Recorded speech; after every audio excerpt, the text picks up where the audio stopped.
अस्सलाम वालेकुम दोस्तों, मैं हूं अय्याज शुजा। मेरे फेसबुक पेज और यूट्यूब चैनल पर खुशामदीद।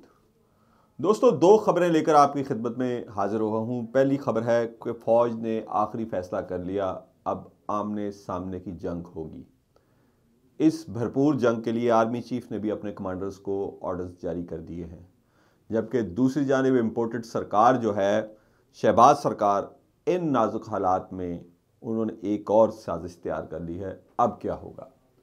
सबसे पहले कि जो नाजुक हालात वो क्या है? नाजुक हालात ये हैं कि तहरीक तालिबान एक बार फिर उसने पाकिस्तान में, जहाँ से उसको ऑपरेशन ज़रबे अज़्ब के बाद निकाला गया था, उससे पहले जनरल कियानी के दौर में ये ऑपरेशन शुरू हुआ था और जनरल राहील शरीफ ने इसको कामयाबी से यानी कि इसको जारी रखा।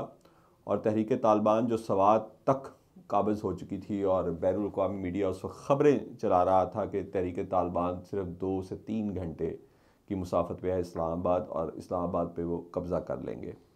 इस हवाले से इंडियन और इसराइली मीडिया बहुत मुतहरिक था उस वक्त और वो पूरी दुनिया में ये पैनिक फैला रहा था कि एक न्यूक्लियर पावर या न्यूक्लियर एसिड्स का हामिल इस्लामी मुल्क, उस पर दहशतगर्दों का कब्ज़ा होने जा रहा है।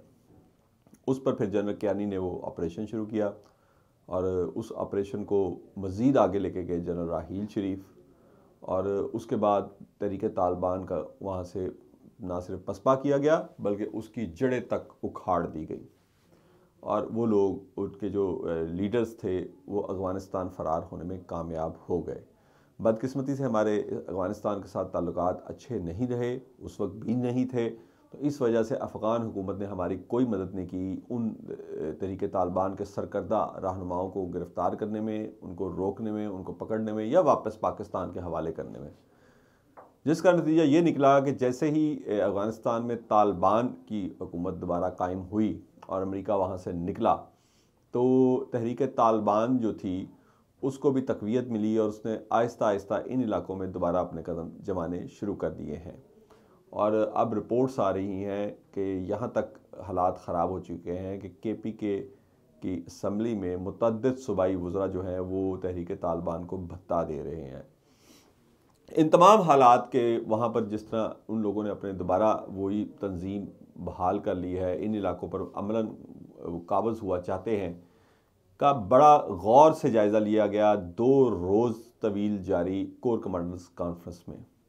और उसका जो सरकारी एलामिया था या ISPR की जानिब से एलामिया था वो ये था कि दहशतगर्दों को पूरी कुव्वत से कुचला जाएगा और आहनी हाथ से उनसे निपटा जाएगा। जबकि अंदर की खबर ये है कि 2 दिन army chief general Asim Munir ने अपने रुफ़का से, कोर कमांडर से इस पर बातचीत की, मुशावरत की और मुशावरत के बाद ये फ़ैसला हुआ कि इन इलाकों में वैसा ही बल्कि उससे भी ज़्यादा ताकत से ऑपरेशन शुरू किया जाएगा जैसा जनरल कियानी, जनरल राहील शरीफ के दौर में हुआ था, और इनको फिर वहाँ से उखाड़ फेंका जाएगा। क्योंकि पाकिस्तान इन हालात में, जबकि हम माशी तबाही के दहाने पे पहुँच चुके हैं, हम दोबारा इन दहशतगर्द तंजीमों की सरगर्मियों के मुतहम्मिल नहीं हो सकते। तो इस कोर कमांडर कॉन्फ्रेंस के बाद एक फुल स्केल ऑपरेशन शुरू होने जा रहा है इन इलाकों में और इन इलाकों से इन दहशतगर्दों को या इस तंजीम से ताल्लुक़ रखने वालों को उखाड़ फेंका जाएगा। अब मेरी दूसरी खबर कि हालात इंतहाई नाजुक हैं और फ़ौज एक बार फिर एक बहुत बड़ा ऑपरेशन करने जा रही है। तो शहबाज सरकार ने भी इस नाजुक मौके से फ़ायदा उठाने की तैयारी पूरी मुकम्मल कर ली है। जनरल आसिम मुनीर के बारे में आपको मैं बताऊं कि इन्होंने बतौर DGMI PTI की हुकूमत के भी कुछ सूबाई और वफाकी वज़रा की करप्शन के केसेस जो थे वो उस वक्त के वज़ीर-ए-आज़म इमरान खान के नोटिस में लाए थे। और अब भी जब इनकी ये तैनाती की जा रही थी तो इन्होंने तैनाती करने वाली मौजूदा हुकूमत को वाज़ेह कर दिया था कि किसी सूरत किसी बड़े करप्शन स्कैम पर आपको मेरी तरफ से कोई मदद नहीं मिलेगी। तो ये उनका 2 टोक पैगाम था जब इनका तैनाती की जा रही थी। और इनकी तैनाती की ही इस वजह से की गई थी कि ये 3 साल जो हैं PTI को टफ़ टाइम देना चाहते थे PDM सरकार, और इस वजह से नवाज शरीफ बज़िद थे इनके नाम पर।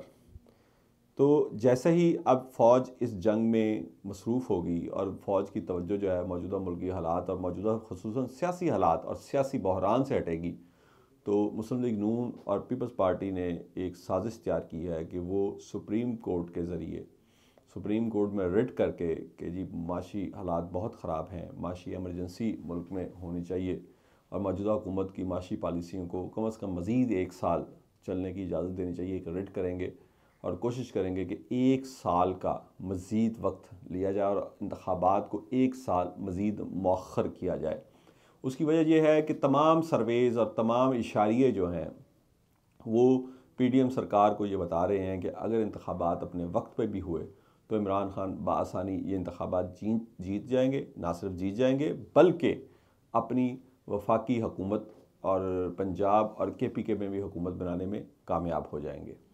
तो इसलिए इसको इंतखाबात को वक्त पे होना भी पीडीएम सरकार के हक़ में नहीं है और इसको वो मज़ीद 1 साल के लिए ताख़ीर का शिकार करना चाहते हैं, मज़ीद 1 साल ताख़ीर से ही करवाना चाहते हैं। और अब उनको ये भी पता चल गया है कि फ़ौज एक बहुत बड़ा फुल स्केल का ऑपरेशन या एक बहुत बड़ी जंग लड़ने जा रही है दोबारा तहरीक तालिबान से। तो उनकी तमाम तर तवज्जो उस जंग पे होगी और ख़ुसूसन आर्मी चीफ जो हैं वो अगले मोर्चों पे होंगे और उस जंग को जिसके हवाले से अब तैयारियां भी शुरू कर दी गई हैं। और ये कोई आसान जंग नहीं होगी क्योंकि लोकल सपोर्ट बहुत ज़्यादा है तहरीक तालिबान को वहाँ पे।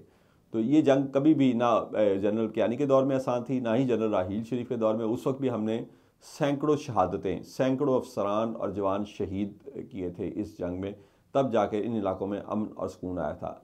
और जनरल आसिम मुनीर को बहुत अच्छी तरह एहसास है कि इस बार भी ऐसा ही होने जा रहा है।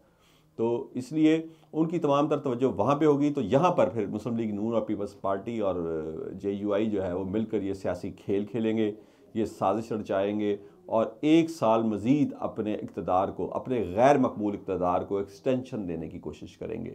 और इसके लिए कवर लिया जाएगा, क्योंकि इसके लिए आइनी रास्ता कोई नहीं है, कवर लिया जाएगा सुप्रीम कोर्ट ऑफ पाकिस्तान से।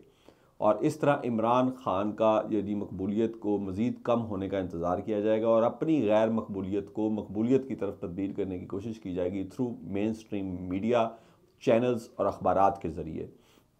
और फिर 1 साल के यानी ताख़ीर के बाद इंतखाबात जो हैं वो सितंबर अक्टूबर 2024 में कराने का ये प्लान तैयार किया है पीडीएम सरकार ने, शहबाज सरकार ने, जिससे इमरान खान भी वाकिफ़ हैं। और यही वजह है फ़ौरी इंतखाबात की तहरीक चलाने की, बात करने की उनकी, क्योंकि उनको पता है हुकूमत किसी सूरत इंतखाबात नहीं करवाना चाहती। तो ये वो 2 खबरें थी जो मैंने कहा मैं आज आपके गोशगुजार करूँ कि एक बहुत बड़ा फ़ौजी ऑपरेशन, और उस फौजी ऑपरेशन में चूँकि फ़ौज इस्टेब्लिशमेंट उधर मसरूफ़ होगी तो फिर पीडीएम सरकार की एक साजिश के इंतखाबात को किसी तरीके से 1 साल के लिए डिले किया जाए। इस सिलसिले में मज़ीद अपडेट्स भी मैं आप तक पहुँचाता रहूँगा। अपने दोस्तों और रिश्तेदारों का ख्याल रखिएगा। अल्लाह हाफ़िज़।